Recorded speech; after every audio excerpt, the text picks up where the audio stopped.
زید بن حارثہ رضی اللہ عنہ زمانے جاہلیت میں اپنی والدہ کے ساتھ ننیال جا رہے تھے۔ بنو قیس نے قافلے کو لوٹا جس میں زید بھی تھے، ان کو مکہ کے بازار میں لا کر بیچا۔ حکیم بن حزام نے اپنی پھوپھی حضرت خدیجہ رضی اللہ عنہا کے لیے ان کو خرید لیا۔ جب ہمارے آپ آقا جناب محمد رسول اللہ صلی اللہ علیہ وسلم کا نکاح حضرت خدیجہ امی خدیجہ سے ہوا تو انہوں نے زید کو آقا کی خدمت میں ہدیے کے طور پر پیش کر دیا۔ زید رضی اللہ عنہ کے والد کو ان کے فراق، ان کی جدائی کا بہت صدمہ تھا، اور ہونا ہی چاہیے تھا کہ اولاد کی محبت فطری چیز ہے۔ وہ زید کے فراق میں روتے اور اشعار پڑھا کرتے تھے اور اشعار پڑھتے پھرا کرتے تھے۔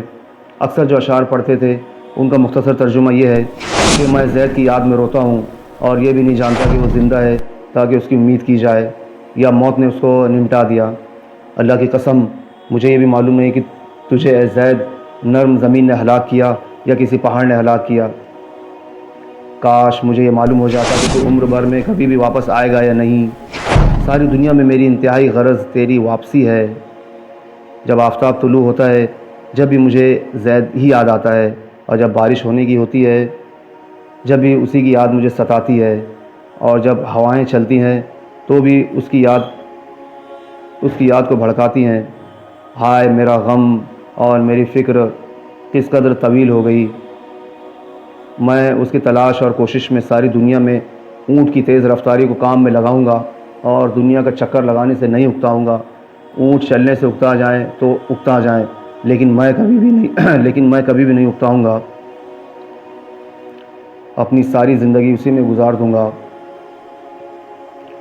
ہاں میری موت ہی آ گئی تو خیر کہ موت ہر چیز کو فنا کر دینے والی ہے۔ آدمی خواہ کتنی امیدیں لگاویں مگر میں اپنے بعد فلاں رشتہ داروں اور آل اولاد کو وصیت کر جاؤں گا کہ وہ بھی اسی طرح زید کو ڈھونڈتے رہیں۔ غرض یہ اشعار وہ پڑھتے تھے اور روتے ہوئے ڈھونڈتے پھرا کرتے تھے۔ اتفاق سے ان کی قوم کے چند لوگوں کا حج کو جانا ہوا اور انہوں نے زید کو پہچان لیا۔ باپ کا حال سنایا، شعر سنائے، ان کی یاد و فراق کی داستان سنائی۔ حضرت زید نے ان کے ہاتھ میں 3 شعر کہہ کر بھیجے جن کا مطلب یہ تھا کہ میں یہاں مکہ میں ہوں، خیریت سے ہوں، تم غم اور صدمہ نہ کرو، میں بڑے کریم لوگوں کی غلامی میں ہوں۔ ان لوگوں نے جا کر زید کی خیر خبر ان کے باپ کو سنائی اور وہ اشعار سنائے جو زید نے کہہ کر بھیجے تھے، اور پتہ بتایا۔ زید رضی اللہ عنہ کے باپ اور چچا فدیہ کی رقم لے کر ان کو غلامی سے چھڑانے کی نیت سے مکہ پہنچے۔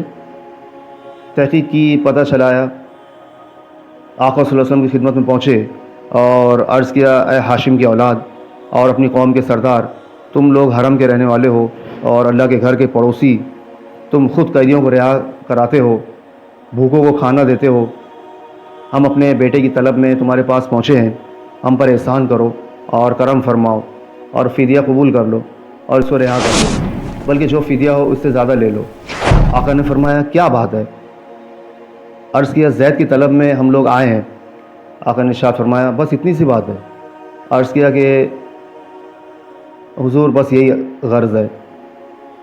آپ نے ارشاد فرمایا، زید کو بلا لو اور اس سے پوچھ لو، اگر وہ تمہارے ساتھ جانا چاہے تو بغیر فدیے ہی کہ وہ تمہاری نذر ہے، اور اگر نہ جانا چاہے تو میں ایسے شخص پر جبر نہیں کر سکتا جو خود نہ جانا چاہے۔ انہوں نے عرض کیا کہ آپ نے استحقاق سے بھی زیادہ احسان فرمایا، یہ بات خوشی سے منظور ہے۔ حضرت زید بلائے گئے۔ آقا نے فرمایا کہ تم ان کو پہچانتے ہو؟ عرض کیا، جی ہاں پہچانتا ہوں، یہ میرے باپ ہیں اور یہ میرے چچا۔ آقا نے فرمایا، میرا حال بھی تمہیں معلوم ہے، اب تمہیں اختیار ہے کہ میرے پاس رہنا چاہو تو میرے پاس رہو، ان کے ساتھ جانا چاہو تو اجازت ہے۔ حضرت زید نے عرض کیا کہ آقا میں آپ کے مقابلے میں بھلا کس کو پسند کر سکتا ہوں؟ آپ میرے لیے باپ کی جگہ بھی ہیں اور چچا کی جگہ بھی۔ ان دونوں باپ چچا نے کہا کہ زید، غلامی کو آزادی پر ترجیح دیتے ہو اور باپ چچا اور سب گھر والوں کے مقابلے میں غلام رہنے کو پسند کرتے ہو؟ زید رضی اللہ عنہ نے کہا کہ ہاں، میں نے ان میں آقا کی طرف اشارہ کر کے ایسی بات دیکھی ہے جس کے مقابلے میں کسی چیز کو بھی پسند نہیں کر سکتا۔ آقا نے جب یہ جواب سنا تو ان کو گود میں لے لیا اور فرمایا کہ میں نے اس کو اپنا بیٹا بنا لیا ہے۔ زید رضی اللہ عنہ کے باپ اور چچا بھی یہ منظر دیکھ کر نہایت خوش ہوئے اور خوشی سے ان کو چھوڑ کر چلے گئے۔ حضرت زید رضی اللہ عنہ اس وقت بچے تھے۔ بچپن کی حالت میں سارے گھر کو عزیز و اقارب کو غلامی پر قربان کر دینا جس محبت کا پتہ دیتا ہے وہ ظاہر ہے۔ اور آپ کو یہ واقعہ پسند آیا ہو تو اسے لائک کیجئے، زیادہ سے زیادہ لائک کیجئے تاکہ میری حوصلہ افزائی ہو، اور چینل کو سبسکرائب کیجئے اور اسے اپنے فرینڈ سرکل میں شیئر کیجئے تاکہ ایک نورانی ماحول بنے، ایک دینی ماحول بنے، سنتیں زندہ ہوں، بدعتیں مردہ ہوں، اور اللہ پاک ہم سے راضی ہو جائے، اللہ پاک ہم سے راضی ہو جائے، اللہ پاک ہم سے راضی ہو جائے کہ بس یہی ہمارے دنیا میں آنے کا مقصد ہے۔ وآخر دعوانا الحمدللہ رب العالمین۔